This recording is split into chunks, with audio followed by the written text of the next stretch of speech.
I'm Mr. Neat. This is Bourbon Man. This is Rye Guy. Our producer has set us up with an EH Barrel Proof Batch 14 blind. They released 2 proof points for Batch 14.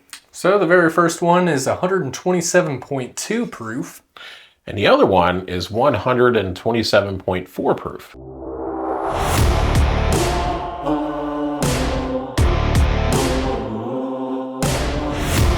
You know Threepourdecisions, they need no introduction.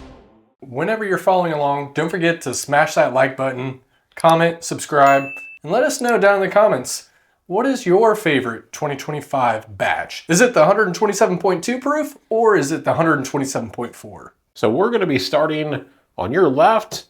We're going to go through and judge both of these on the nose first and then on the palate. And each time we try one of these, it is going to pop up on your screen and let you know exactly which bottle we are trying. And hey, drop it in the comments, drop your predictions. Let us know what you think we're going to pick as the best on the nose and the best on the palate. And if you've tried either of these 2 proof points from batch 14, drop your favorites. So from your left, Glen number 1. That smells like Buffalo Trace. It does. The E.H. Taylor Barrel Proof. To a T. It almost, in a way, it has like a peppermint, like menthol cooling note. As crazy as it sounds, like eucalyptus in a way, it's not smelling hot. There's like no ethanol. It almost cools my nose hairs in a way. You're right. And that is a note that I get on the nose of every E.H. Taylor Barrel Proof. Oh, really? Every time. I guess I haven't paid close attention to that. Yeah.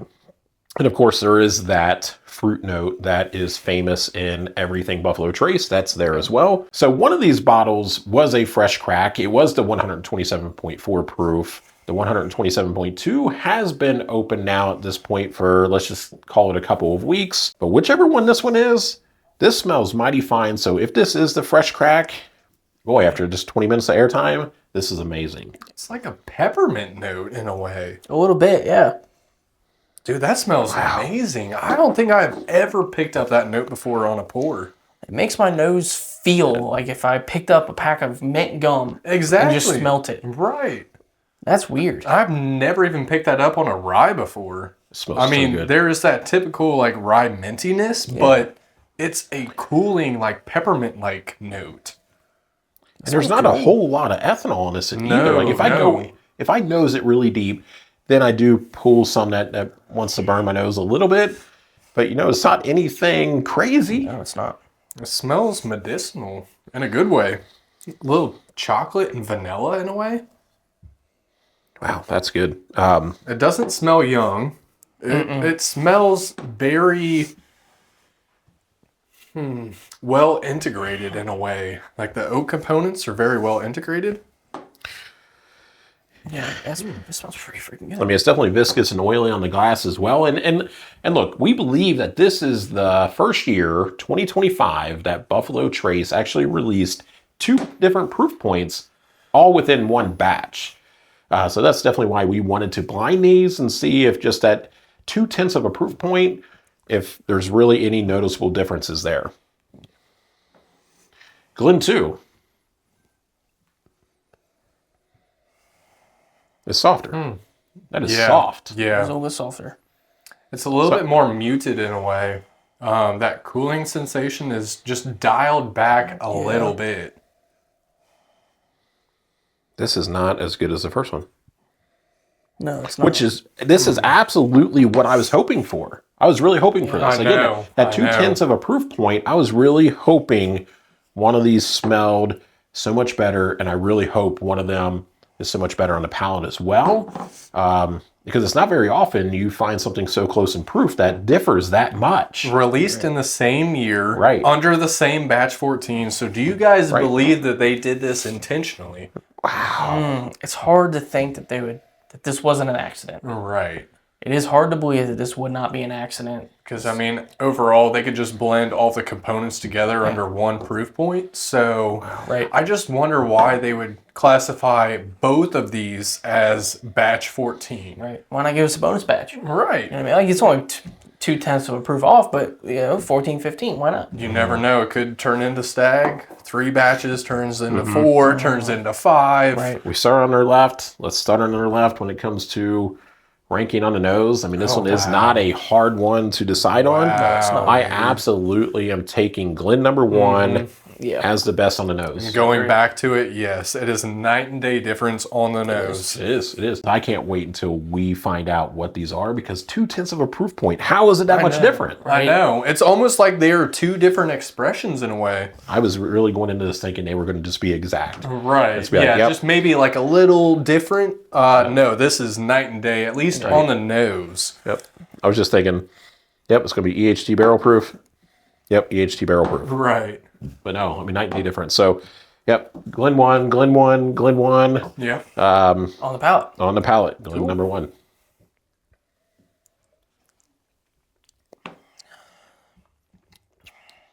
Drink's a little warmer, I think, than the nose would have led you to believe. I think it drinks 127.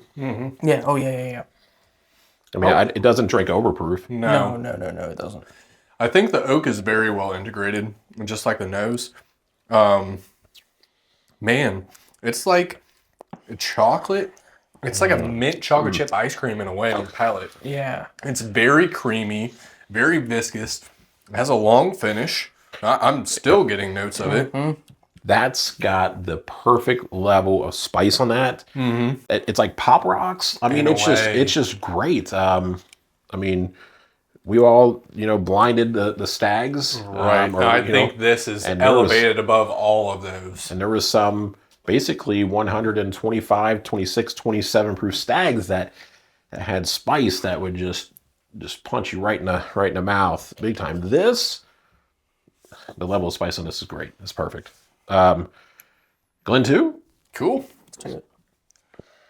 Before we do that, you said that is better than all the stags, really? I know. And I heard recently somebody ranked all of the 25 stag batches against both of the E.H. Taylor batches. And guess where those E.H. Taylor batches landed? Against 25A through 25D. Guess where they landed? Were they on top? No.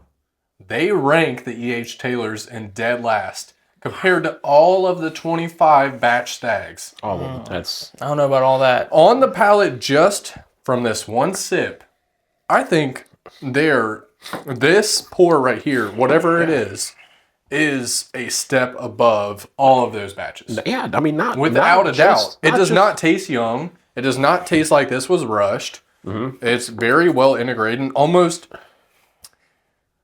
like robust, more viscous in a way.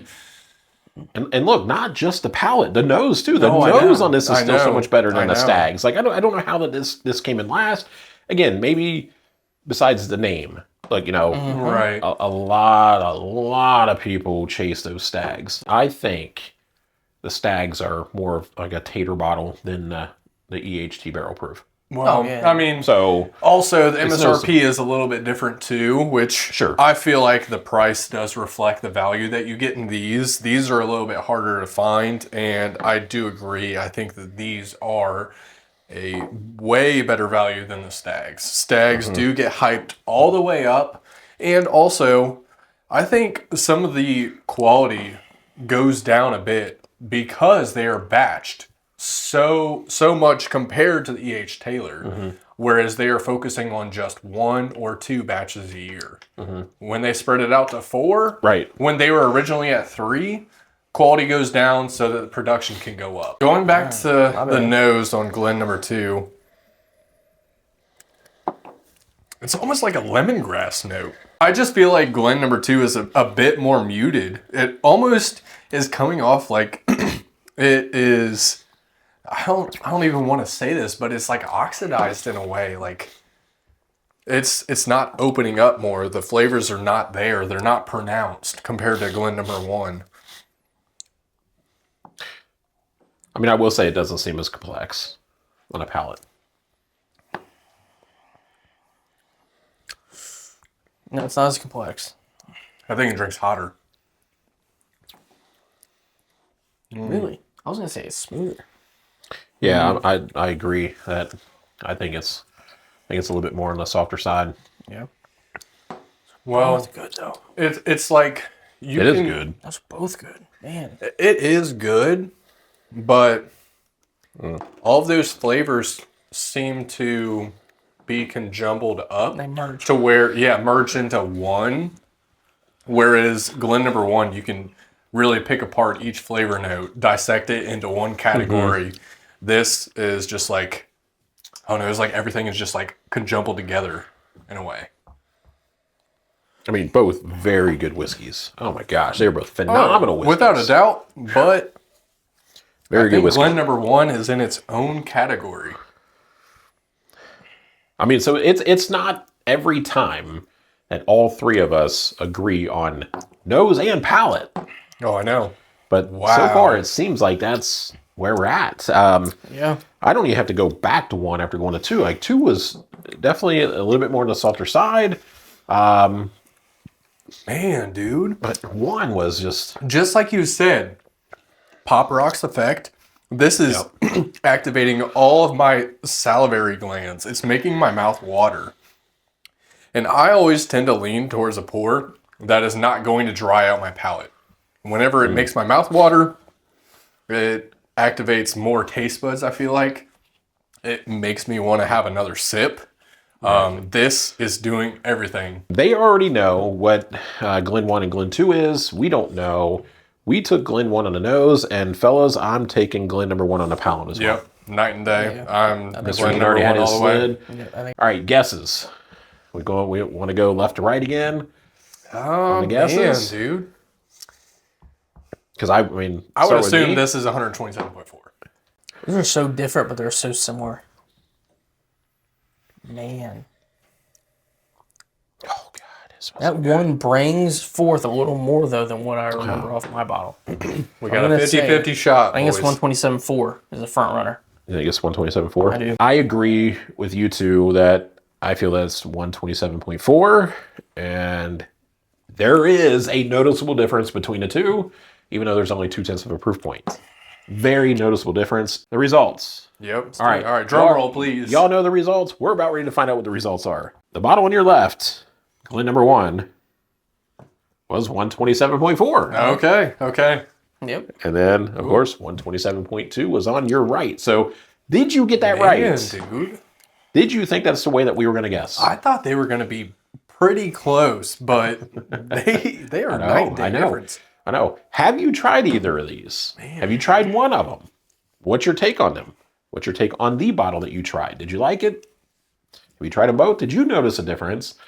If you're a E.H. Taylor barrel proof fan and you have one of the bottles, go get the other one. Set yourself up with your own blind. Check it out. You'll see that 0.2 of a proof point honestly has brought a big difference. Yes. A Wow. big difference. 127.4 is a monster. Wow. Good stuff. I mean, they're both, again, they're both very good whiskeys. Exactly. And it's $99 MSRP, $100 MSRP. If you guys can find it for that, it is an incredible value. Either one. I would not pay into secondary, but if you can find it for MSRP, do not sleep on it. I don't even have to tell the audience that. You guys already know. E.H. Taylor Barrel Proof, if you find it for MSRP, Just grab it. that, Absolutely. that is an amazing pickup. Sure is. Wow, guys. It's not what I was expecting. I would say this is probably my favorite E.H. Taylor Barrel Proof I've tried. This was a fun blind. Honestly, That this was was. a whole lot of fun. I did because- not expect that quite a bit of difference. No, the 0.2 proof point, like, I was, again, thinking everything, like, these were going to be the same as one another, but they weren't, so this was so much fun. Like one a little bit hotter than the other. That's about it. But no, dude. Yep. Wow. Yep. That's And- shocking. And look, I mean, I will say that we're going to be trying to do this moving forward every single year. We're going to try to pick up each and every E.H. Taylor barrel proof bottle that they decide to put out, regardless if it's one proof difference or, 2 different proof bottles per batch. We're going to get them all, as well as all the stags. We're going to pick those up, the A, B, C, and D batches, and we're going to be blinding those as well. I got one other thing to add. 127.4 is the Flood Survivor. That's the Flood Survivor. It might be. Technically, they all survived flooding. Right. Exactly. Let's be realistic. They all made it That out. and the tornado. Look, I don't know if you noticed the shirt that I'm wearing here that you know everybody no, or nobody likes a leaky bunghole. Everybody likes a leaky bunghole. Not everybody. Nobody likes a leaky bunghole. We do have merch. Our merch site link is in the description of this video and pretty much every other video as well. Go out there and check it out. Pick yourselves up a Three Poor Decisions shirt, hat, mug. You can get them just, you know, regular, the Barrel Seal logo, like them two are wearing. We do have some custom designs that we designed ourselves. If you want to, you know, show us some support. We're going to be adding new designs pretty frequently. Yep. So get out there and grab yourself a shirt or something. We do have a hoodie and a sweatshirt available as well. And that is at the Three Poor Decisions shop on Fourth Wall. So links in the description. Don't forget to like, comment, and subscribe. Stay tuned for our future updates. And just remember, there are no bad decisions. Just 3 poor decisions. Cheers. Cheers.